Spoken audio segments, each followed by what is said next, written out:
মুমিনিনা ইয়াকুল্লু মিন আবসারিহিম ওয়া হাযু ফুরুজাহুম যালিকা আসকা লাহুম ইন্নাল্লাহা খাবীরুম বিমা ইয়াসনাউন। আল্লাহ রাব্বুল আলামিন বলেন, হে মুমিন পুরুষেরা, তোমাদের দৃষ্টিকে অবনত রাখো, সংযত রাখো, আর এটা আল্লাহর স্থানের হেফাজত করো, এটা তোমাদের জন্য উত্তম, তোমরা যদি জানো আর বুঝো। রব্বুল আলামিন বলেন, এই চোদ্দা কবিরা গুনাহ হয়। বিশ্বনবী বলেন, আদম সন্তানের জেনার একটা অংশ পৃথিবীতে থেকে যাবে, সেটা হলো কবিরা গুনাহ। চোখের গুনাহ, জেনা করা হলো চোখের গুনাহ। কান দিয়ে যারা শুনে কানের গুনাহ, যারা পথে হেঁটে যায় জেনা করার জন্য, অবৈধ মিলন করার জন্য নারী পুরুষ সশিষ্ট ইসলামের জন্য হারাম করে দেওয়া হয়েছে। পর্দা যার নেই জান্নাত তার নেই। বিশ্বনবী বলেন, আপনার সুন্নাত খুলুল জান্নাত, আর কখনো জান্নাতে যাবে না। যে মহিলাটাকে ছেড়ে দিল পুরুষ, যে স্বামী ছেড়ে দিলে স্বামীকে নির্দ্বিধায় হত্যা করা ফরজ, এই স্বামী হলো বেহিয়া নির্লজ্জ। এই পুরুষটা হলো শরম নেই, তার লজ্জা নেই, হায়া নেই। আর হে আশাদ্দু মিনাল ঈমান, যার লজ্জা শরম নেই তার হলো ঈমান নেই। আছে কথা বলে, যার লজ্জা শরম নেই তার ঈমান নেই। একটা খিঞ্জিরের উপর মহিলা, খিঞ্জিরের উপর পুরুষ খিঞ্জির অমল গলগল হতে থাকে, একটা পর একটা করে 10টা 15টা 8টা 7টা। ওই খিঞ্জিরের দিয়ে লজ্জা শরম নেই, তাকিয়ে তাকিয়ে দেখে। আর একটা গরু যখন একটা ষাঁড় গরু মহিলা গরুর পিছনে নেয়, এই মহিলা গরুকে পিছনে নেওয়ার কারণ ওই ষাঁড় গরু বলে, যারা পিছনে বড় গরু থাকে এবং ছোট গরু থাকে, বুঝিয়ে দেয়, সিংহে বুঝিয়ে দেয়, আমার লজ্জা শরম আছে ভাই, তুমি আমার পিছু নিবে না, পিছু নিও না, তুমি পারবা না, তুমি হেঁটে যাওয়ার লজ্জা শরম আছে, আমি একাই মিলন হব। আর এই কেন্দ্রের মার্কা পুরুষের লজ্জা নেই, শরম নেই, অবাধ মেলামেশা করে, বিশৃঙ্খলা সমাজের জন্য ঘটে। বিশ্বনবী বলেন, কি বলেন? ইন্না দুনিয়া হুলওয়াতুন খাদিরাতুন ওয়া ইন্নাল্লাহা মুস্তাখলিফাতুন ফিহা ফানজুর কাইফা তা'মালুনা ফাত্তাকুতুনা তাকুন নিসা ওয়া ইন্না ফিতনাতা বানি ইসরাঈলা কানাত ফিন নিসাই। মুত্তাফাকুন আলাইহি। বিশ্বনবী বলেন, হযরত আবু সাঈদ থেকে বর্ণিত হাদিসটা, বিশ্বনবী বলেন যে কি, বিশ্বনবী বলেছেন, তোমরা দুনিয়া মহিলা থেকে নিজে থাকো। দুনিয়ার মহিলা হলো টাটকা, রসালো, হাওয়া হলো মিষ্টি, খজারা মানে তাজা। আর বাড়িতে প্রথম ফেতনা মহিলা দ্বারা। পুরুষ হলে হায়নার জাত, খাবার দিকে বাঘের জাত, যেখানে হবে সেখানে আক্রমণ করবে মহিলাদেরকে। ভোগের সামগ্রী হুন্না লিবাসুল্লাকুম তুম লিবাসুল্লাহুন্না।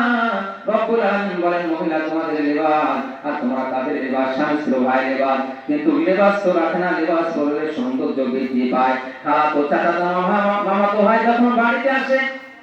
সেদের তাদেরকে দেখায়, পান খাওয়া বলে ইত্যাদি বিভিন্ন। আর স্বামীর সাথে সাজে না, নির্লজ্জ বেহিয়া নারী, এদের লজ্জা শরম নেই, এদের ঘৃণা জ্ঞান, এদের হায়া নেই, অর্ধেক জ্ঞান। বিশ্বনবী বলেন, আব্দুল্লাহ ইবনে মাসউদ রাদিয়াল্লাহু আনহু বলা, রাসূলুল্লাহ সাল্লাল্লাহু আলাইহি সাল্লাম, মা তাওবাতুন ফাইজা খরাজাতিস তাসরাফা শাইতান। আব্দুল্লাহ ইবনে মাসউদ রাদিয়াল্লাহু আনহু থেকে বর্ণিত, তিনি বলেন, যখন মহিলারা ঘরের বাইরে বাইরে হয়, শয়তানের বেশি বাইরে হয়, আর শয়তানের বেশি বাড়িতে ফিরে আসে। বিশ্বনবী বলেছেন, এরা হলো শয়তানের এক নম্বর রশি হাবল। আদম আলাইহিস সালাম যখন জান্নাতে থাকার জন্য বলা হলো, রব্বুল আলামিন বললেন, আদম তুমি এখানে বসবাস করো বা থাকো,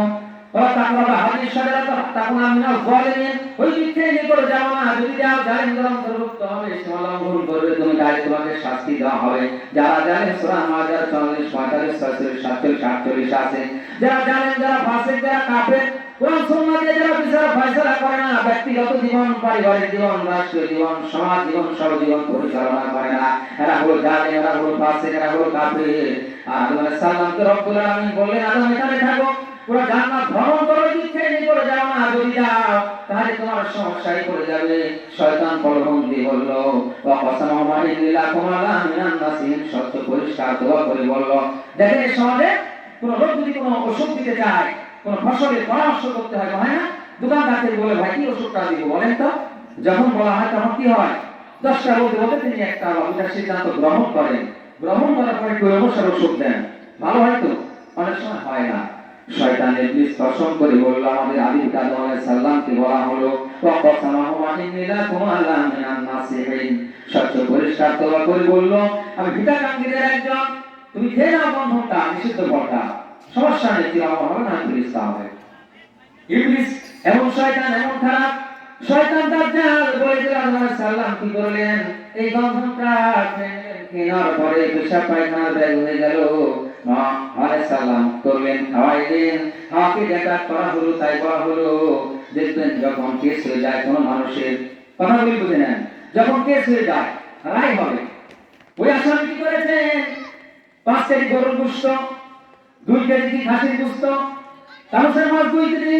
নিয়ে চলে গিয়েছেন কোথায় ওই জজের যে রায় দিলেন জজের নিকটে চলে গিয়েছেন জজের বইয়ের নিকট চলে গেলেন বলা হলো তখন অ্যাটাক করা হলো জজের বইতে বউকে যখন স্ত্রীকে ধরা হলো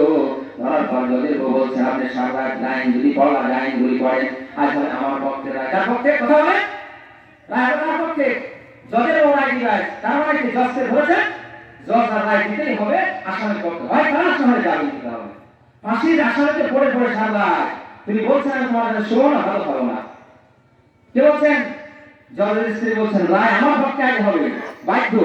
মহিলারা হলো এমন পুরুষ হলো মোটার কাছে গেলে পুরুষ গুলি করে যায় যা হয় তাই শুনতে বাধ্য হয় আল্লাহ রাব্বুল আলামিন সিরিয়াল বাই সিরিয়াল কোরআনুল কারীম এবং রাসূল হাদিসে বর্ণনা করেছেন মানুষের ভালোর জন্য এই মানুষের আদর্শভাবে বসবাস করবে পৃথিবীতে বিশৃঙ্খলা হবে না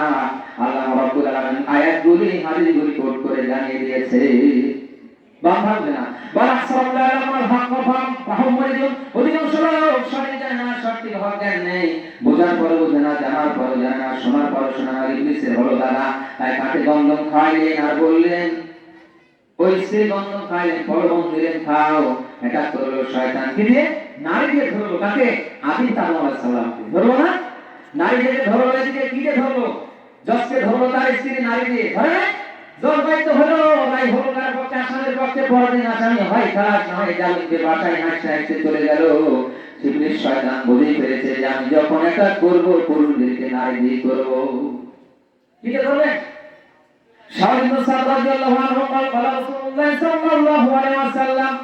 মাযমান লিমা বাইনা লাহইহি ওয়া মা বাইনা রিজলাই আজমাউ জান্নাহ মুত্তাফাকুন আলাইহি বিশ্বনবী বলেন শাওয়াল ইবনে সাদ রাদিয়াল্লাহু আনহু থেকে বর্ণিত হাদিসটা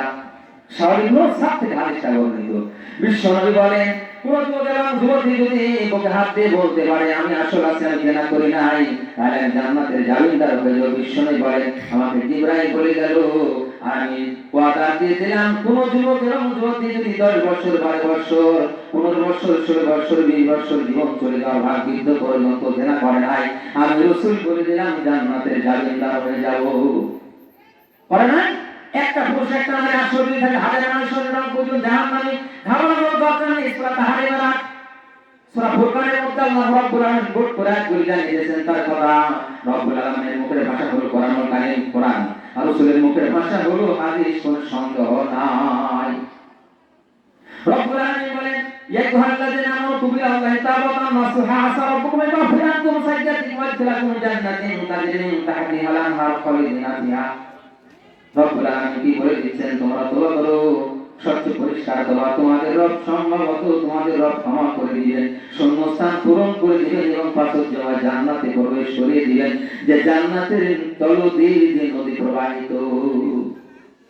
গোপন পাপ ক্ষমা করা হবে প্রকাশ করা হবে না বান্দা জীবনকালে জেনা করলে ক্ষমা হবে দুনিয়ায় কেউ জানে না বৃদ্ধ জেনাকারকে ক্ষমা করা হবে না মাইজ বিন মালিক একজন যুবক মানুষ বিশ্বনবীর নিকট আসলেন বললেন তাহির ইয়া রাসূলুল্লাহ আমাকে পবিত্র করুন বিশ্বনবী বললেন এই বাড়ি ফিরে যাও ওয়াদু ইলাহি তওবা করো আস্তাগফিরুল্লাহ আল্লাহ মাফ করে দিবেন ক্ষমা করে কিছু পথ চলে গেলেন মাইজ বিন মালিক সেই সময় জেনা করেছিলেন একজন পুরুষ মাইজ বিন মালিক আটটা মহিলার ঘটনা এগিয়ে যাব আল্লাহ রাব্বুল আলামিন রাসূল বলেন তুমি বাড়ি ফিরে যাও এই বাড়ি ফিরে যাও ওয়াদু ইলাহি তওবা করো আস্তাগফিরুল্লাহ আল্লাহ তোমাকে মাফ করে দিবেন কিছু পথ চলে গেলেন আবার আসছেন মানে নাই মন আগুন আল্লাহ রাব্বুল আলামিন বললেন ওয়াত্তাকুল্লাহ নারাল্লাতি আমাকে ভয় করো আগুনকে ভয় করো তার মন মানে না এত আযাব এত কঠিন শাস্তি দেওয়ার কিয়ামতের ফয়সালার দিন চলে যাওয়ার পর কিছু বার চলে গেলেন আবার ফিরে আসলেন বলা হলো তাহলে ইয়া রাসূলুল্লাহ আমাকে পবিত্র করুন আল্লাহ রাসূল বলেন এই বাড়ি ফিরে যাও ওয়াতু ইলাহি আল্লাহ রাব্বুল আলামিনকে তওবা করো আস্তাগফিরুল্লাহ আল্লাহ রাব্বুল আলামিন maaf করে দিবেন লোকটা চলে গেল আর কিছু বার আবার ঘুরে আসলেন আসার পর পর্বের নাই বলা হলো তাহলে ইয়া রাসূলুল্লাহ আমাকে পবিত্র করুন বিশ্বনবী বললেন এই বাড়ি ফিরে যাও ওয়াতু ইলাহি তওবা করো আস্তাগফিরুল্লাহ রাব্বুল আলামিন maaf করে দিবেন চতুর্থবার চলে আসলেন চতুর্থবার যখন চলে আসা হলো রব্বুল আলামিন রাসূলের নিকট যখন আসলেন বিশ্বনবী সাক্ষী হয়ে গেলেন চতুর্থবারের পর আল্লাহ রব্বুল আলামিন রাসূল বলেন হে সাহাবারা দেখো তো হাজির লোকটাকে পাগল সারা